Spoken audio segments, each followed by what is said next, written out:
Hey guys, what up? Mama Bear here, sending you out all of my love as always. I hope that you are smiling today, that you are feeling loved, that you feel safe, happy, and comfortable. And if you don't, please reach out because you deserve to feel safe, happy, and comfortable. We all do. And so we want to make sure that you get to feel that every single moment of every single day. Guess what tomorrow is? Tomorrow, my little girl celebrates her first birthday. This miracle monkey came into my life. And today I want to tell you about it. I want to re-walk over this last year of what happened. I was working for a nonprofit here in the community that I'm from, and I was doing a lot of work in recovery. The world that I was working in dealt with a lot of criminal mindsets, a lot of people that struggle with addiction, who struggle to overcome alcoholism, who struggle with personal hygiene, people who really just need a mama bear kind of love. And I was working in this world and I was thriving. I would get told again and again, week after week, how people only came because they needed to see me. They needed a mama bear love refill. And so to me, it was the career, it was the path God led me down that I was supposed to be on in that moment. And it was everything while I got to walk it. Unfortunately, as most of you know, I no longer work in the world of work. Now I am a stay-at-home mommy. So a lot has changed for me over the last year. I remember very clear. It was 2019. We just celebrated Mother's Day. It was May 12th because it was also my husband's birthday. And we had the best day together. Him and Cassie both made me the most beautiful cards, and they both talked about how I was meant to be a divine mother. How I was mothering people long before I knew that's what I was doing. How I was sent here to just be a mom to this world that desperately needs it, let me tell you. And so I started the adventure, embracing that, and I literally accepted in my soul that I would never have my own child, and that I was okay with that. That God had given me enough children in my life to love. For those of you that don't know, I had my hand in raising my niece and my nephews. I've had my hand in supporting my best friends when they both have had their families. That's just who I am. I love nurturing children. I love guiding those who are lost, broken, confused, hurting. If I can see a pathway, a better way that they can't see, I love to be that sparkler for them. But you just got to be careful when you're a sparkler, because at night you shine bright, and in the light you're nothing more than a burnt stick. So the very, very next day, the 13th, I got a phone call from my doctor. I had gone in for some routine tests. I remember specifically asking my doctor if I could be going through a hormonal change, because I knew something was going on with my body and I couldn't explain it. I'm a very strong, independent woman, and I got lost driving to the doctor that's 10 minutes away 3 times that morning because I had to fast, and so it just made me a little bit loopy and I couldn't really focus. So I got lost 3 times on the way to the doctor to go to the lab to give them, get some blood drawn and give them a urine sample. And she said, the doctor, we're going to run a routine test, a pregnancy test, just because you're late. And I told her that's fine. I always get them. They're always a no. It's no big deal. You do what you have to do so that you followed protocol. And Monday the 13th at 4 p.m. My husband had just got home, Brian just got home, and we were sitting on the couch because I had to leave for work at 5. So we literally had an hour together. And so we were sitting on the couch just loving and talking and sharing about our day and about the night to come and praying, and the phone rang. And I can remember the lady said, "Hi, Sarah, this is Rainey, and I'm calling from Dr. Litt's office. And you had some tests done in our lab, and I was just calling to give you those results. Is this Sarah?" I said, "Yes. Thank you so much for calling me. Whenever you're ready, I'll go ahead and give me the results. That's fine. I can check them on my phone too." And she said, "Well, I just like to let you know this was negative, and this is this, and this is that. And the pregnancy test that we took for you came back positive." Hello? Hello? This is what she said. I was like, "Oh my gosh, I'm so sorry. I think I must have went into shock. What did you say?" She said, Daddy was sitting next to me, Brian, Daddy B. She said, she said, "We did a positive or a urinalysis, and we have a positive pregnancy test here, and we just wanted to let you know." And I said, no, you mixed up the lab results. There's something wrong with the test. It came back negative, or it came back faulty. I don't believe in urine tests. Test my blood, because I'm not having a false positive. I'm not getting excited. I've felt so many disappointments in my life. I will not be disappointed.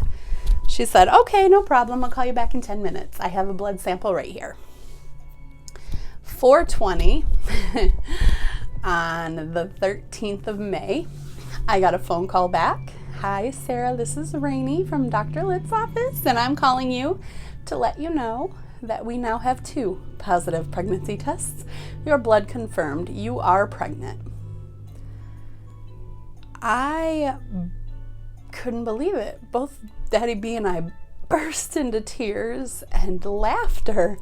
It was the most confusing mix of emotions I'd ever felt. And for those of you that know me, you know I have a very high emotional IQ. Not only can I read my own emotions and keep them in check, but I can feel the environments, I can feel the communities, I can feel people closest to me, I can feel so many emotions outside of my own. So it was such a combustion of how I felt that I just burst into tears. And then I had to go to work still. So I literally had the best news of my life given to me, and now we have to pull it together to go to work. Let me tell you, when we did praise and worship songs, I was bawling straight to Jesus. People probably thought I felt the Spirit that day. I just sobbed and sobbed. I couldn't hold it together. I cried so hard. And I managed to not tell a single soul. And I came home to Daddy, who also had gone to Shubes and did the same thing. We didn't tell anyone. And then we got back together and we're like, what do we do now? And obviously the first person we wanted to tell was Cassie, Sissy, because we were the Holy Trio. There was 3 of us, and that was our immediate family, and we wanted to tell her. Except, how do we tell her? Because she is our baby, and now there's going to be another baby, and that was a whole lot of what do we do, because I never wanted to hurt either anyone in this scenario. This was just pure excitement. And so we decided, there's so many cool ways, like you can tell someone, you can surprise them with like baby food, like baby carrots and baby corn, and try to like clue them in, or you can get them a shirt that says "I'm the big sister" or stuff like that. And we were planning a trip to California anyway, so we were like, do we wait? Do we surprise her when we get there? What do we do? Well, I don't know if y'all deal with impatience like me, but I didn't have patience for that. I wanted to tell her now. So we FaceTimed her, and we told her that I went to the doctor and I had some tests done and we got the results back, and we really wanted to share them with her first. And I could feel her nervousness. I don't recall, but maybe she already knew. I know Grandpa D already knew. I know JoJo knew. Like, so many people knew immediately when we told them. A lot of people prepared for the worst because I told them it was test results, and so they thought maybe it was something negative. That was kind of a fun teaser because then it's the best news ever. Anyways, so then we started the process. The first thing we did was go out and buy the book, What to Expect When Expecting. And I read every chapter in that book throughout the stages that I was in. Whatever week I was in, I made sure I read and reread. And then we also at the same time bought a baby book so that we could write down every single moment from that point forward. I never wanted to forget anything.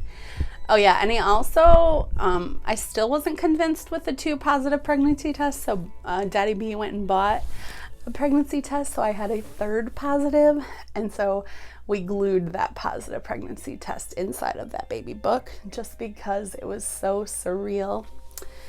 And we went through this major transition. For a while, we really thought that our baby was going to be a little boy. I was really adamant in my heart that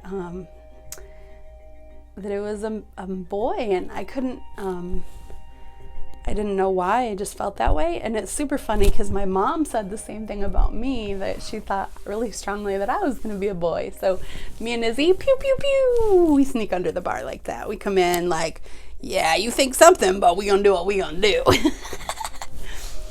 So we went to the doctor. She made an appointment for me when I went for the checkups to get an ultrasound on my ovaries. So when we were at the ultrasound appointment, instead of doing my ovaries, she just looked for the baby, and that's when we found out we were 19 weeks along.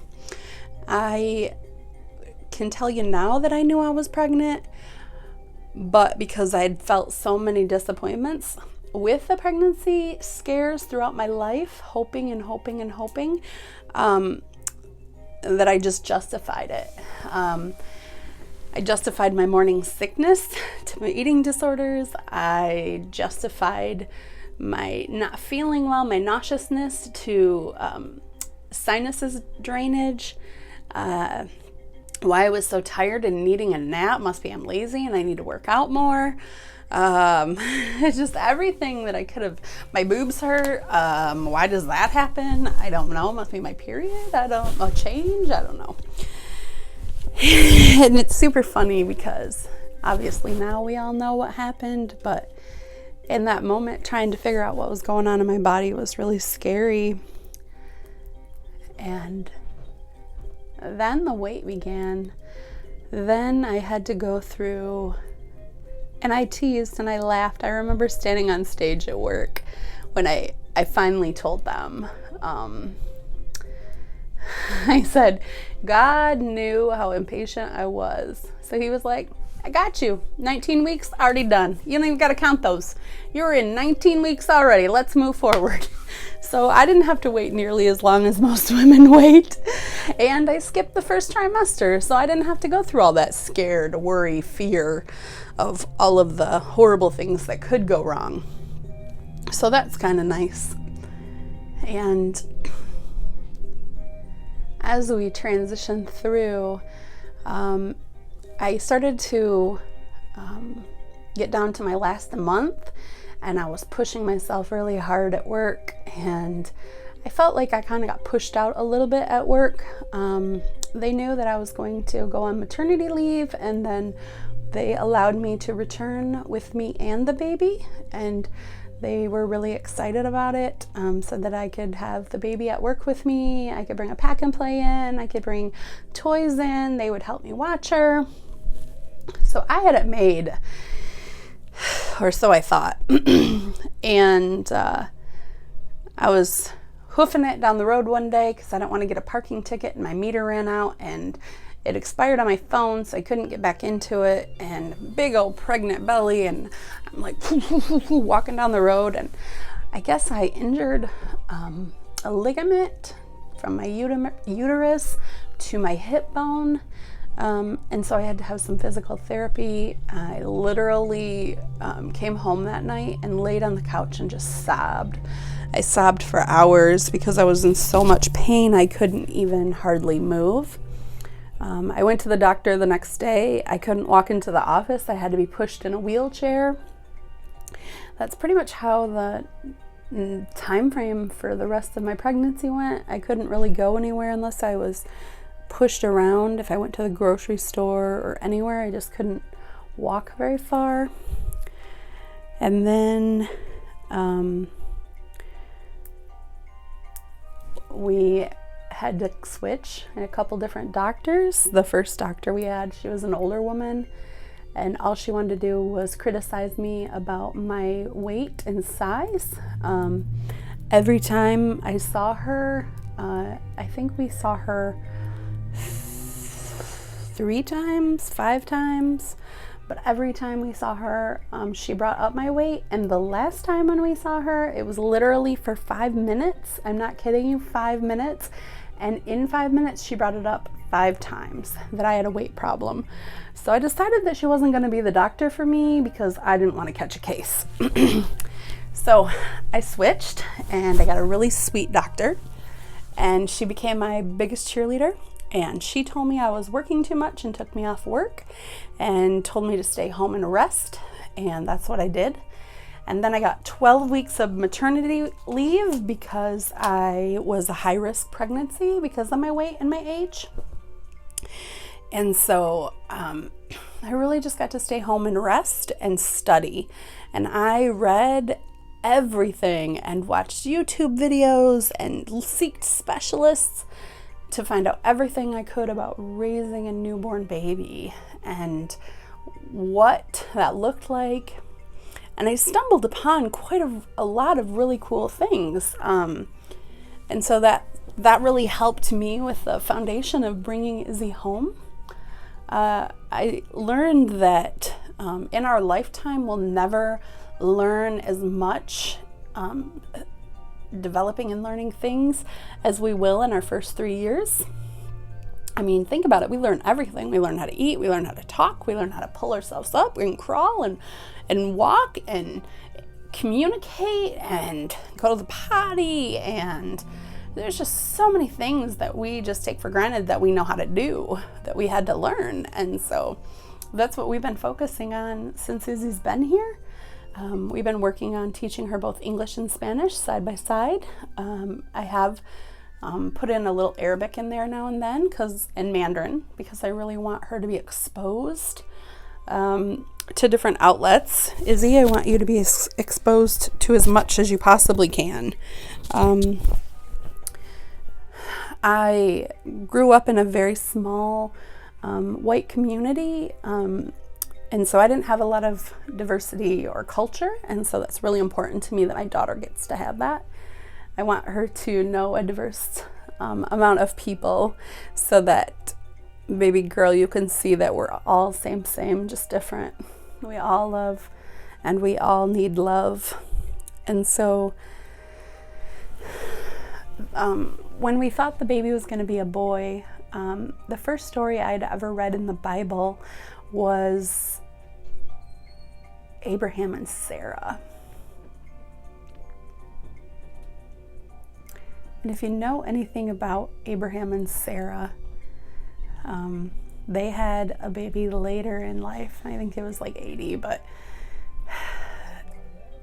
Sarah had the same response to me when she found out she was pregnant. She burst out into laughter of disbelief and excitement. And when we were trying to figure out what we wanted to name our baby, Daddy was at work and he was praying for the holy golden womb of light. That's what we called my tummy. We pray for that all the time, her little incubator inside. And he was in the flame with a patient, healing them. And he was just thinking like, I wonder what Sarah named her baby. And so we looked it up, and sure enough, it was Isaac. And Isaac meant laughter, and that's part of the reason she named him that. And we just fell in love. And we were laying in bed after we were like, yep, that's the name, Isaac. And we were like, all right, now we just got to figure out a middle name. And I told Daddy, this whole experience has just been so surreal. Like, I can't even believe how surreal this is. And he said, well, you do know that Surreal is her grandfather's her grandfather's name, right? His name was Surreal Janice, Grandpa Dee's dad. And I had no idea. I was like, are you kidding me? No way.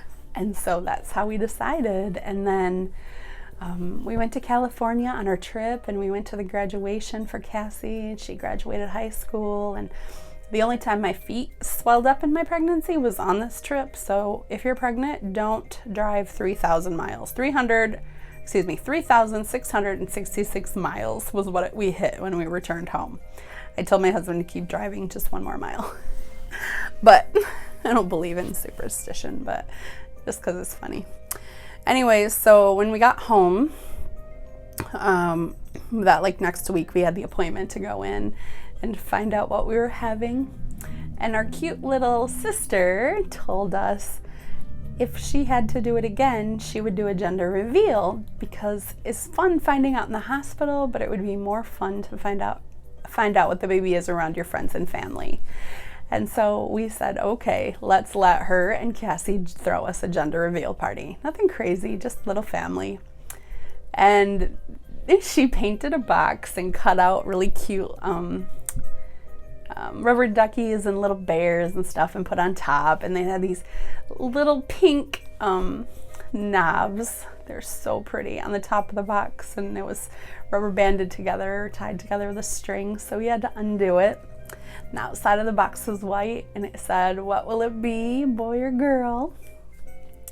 Now, I told you we already knew we were having a boy. So let me tell you how surprised we were when we undid that wrapping and found out it was a girl. You can see my face on the gender reveal. We were like, what? And then it took forever to pick out a perfect name for our little girl. We just couldn't do it. But we kept coming back to laughter. We really liked that the name meant laughter, because when I went and had a healing session with one of our favorite healers, she said as soon as I walked in the room, she could hear my baby laughing. And I didn't tell her anything about anything. And for her to say that to me just meant everything. And it just kept swirling around that she's here for laughter. And so we wanted a name that represented that. And Isabella actually was picked out by Cassie and Mama Mia. Everybody was trying to pick names out for us. It was to the point that we were like, okay, enough, thank you, we're overwhelmed. But everybody was so cute and loving. I mean, how can you tell people no? So finally we all agreed on Izzy, and we decided to do a name reveal at my very first baby shower. And so I printed one letter out on each piece of paper, and it was on pink paper, and I gave everybody a letter, and they all had to come together to figure out the name. And it was so much fun. Everybody had such a blast doing it, and they eliminated it by like, okay, we know the last name, so let's take that out. And okay, what do you think the middle name is? Well, they were gonna name it Surreal before, so let's try that. And hi. It's okay, I'm just doing a video. You want to say hi real quick? Hi. Daddy just got home. Do you want to warm up food? Yeah. What was this? I don't know what that was. That's what I was hoping. Okay. And so, I forgot where it was. Name reveal. And so when they all found out it was Isabella, it was a huge uproar, and everybody picked their own little nicknames. And we already thought, well, there'll be 2 nicknames, Izzy and Bella.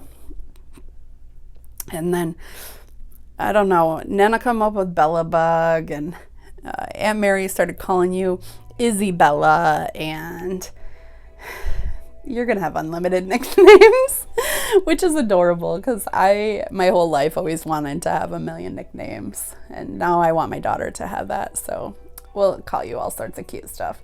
And Cassie has several nicknames, so you're just taking after your sissy.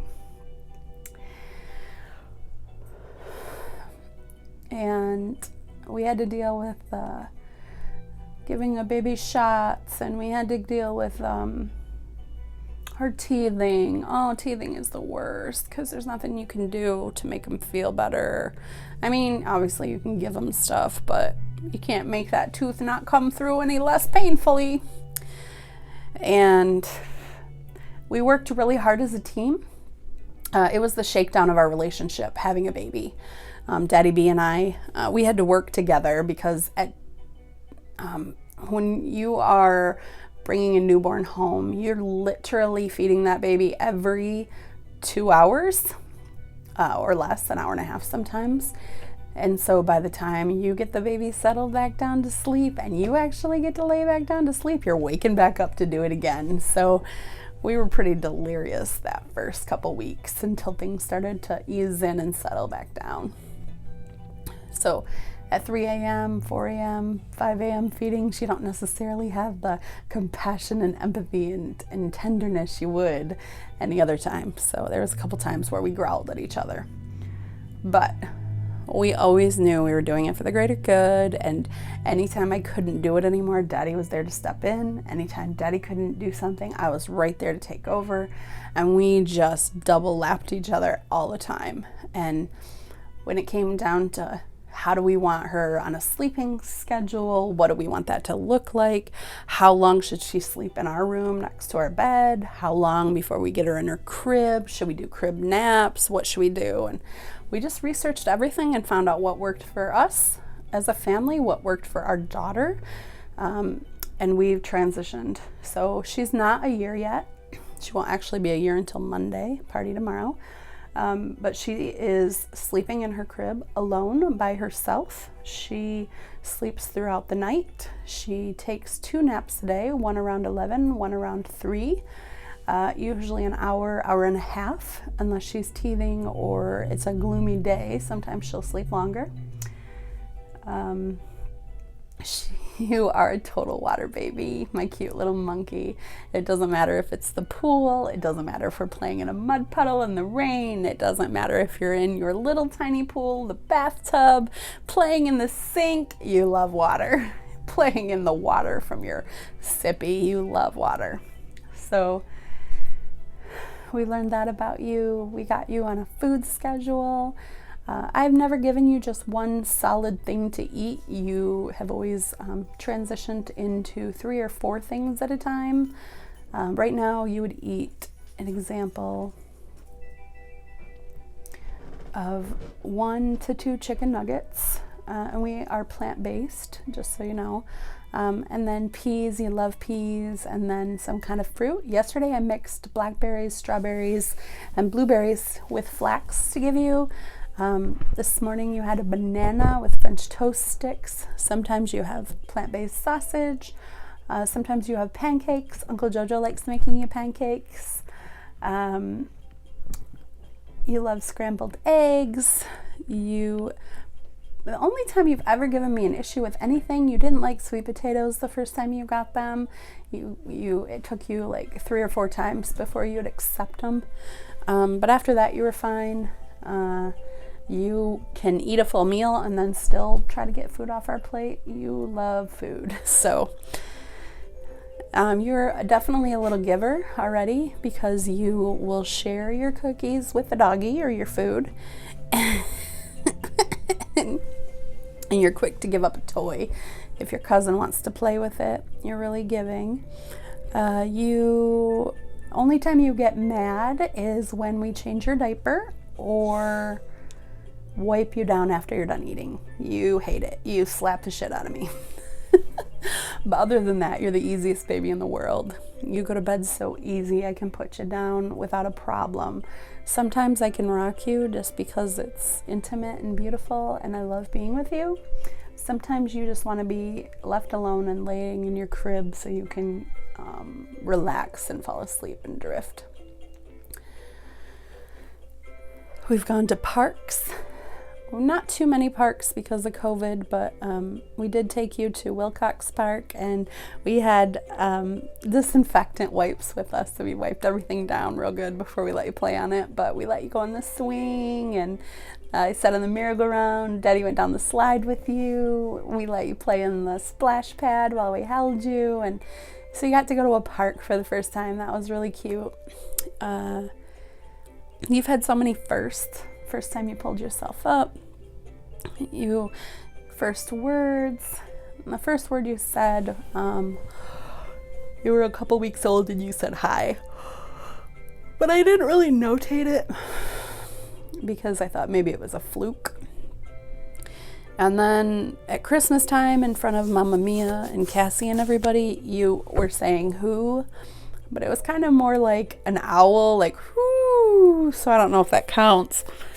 But then me and Daddy were playing with you, and you were on the slide, and you said it clear as day. You said, Dada, Dada.